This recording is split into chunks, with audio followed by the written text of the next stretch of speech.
It was up in the Arctic back in 1889 when an Eskimo man crawled out of an igloo and carried a fishing pole and an ice pick with him.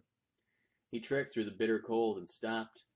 All of a sudden a penguin materialized a few feet away from the Eskimo man. He saw it and it had red glowing eyes. The Eskimo man gasped in surprise and fright at the creature as it waddled towards him. It began a surprising roar in a deep, loud voice at him, showing long, yellow fangs. It was a monster. As the penguin-like monster approached the Eskimo man, aiming to attack him, he aimed his ice pick at it. The monster attacked him, ripping off his flesh off his face with his fangs. The Eskimo man screamed over and over in pain and terror. Just then, a huge squid-like monster materialized on the ice and leaped up in the air. It had a huge, blue, droopy nose and had huge, blue flesh and huge white eyes with red glowing pupil in them. It also roared in a deep, loud voice and jumped on the penguin-like monster.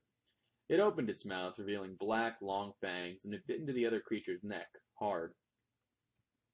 The penguin-like monster immediately stopped attacking and biting the Eskimo man and roared in pain. The Eskimos saw the squid-like monster bite open the penguin-like monster's neck, causing white slime to pour out of it, as the monster writhed and roared. Then the squid-like monster jumped off of the penguin-like monster, and the penguin-like monster held his neck, roaring and disappearing. The Eskimo man looked down at the squid-like monster on the ice, smiled, bent over, and patted the creature on its head gratefully, then straightened up again. Whatever that means. Then the squid-like monster quietly roared and vanished as well.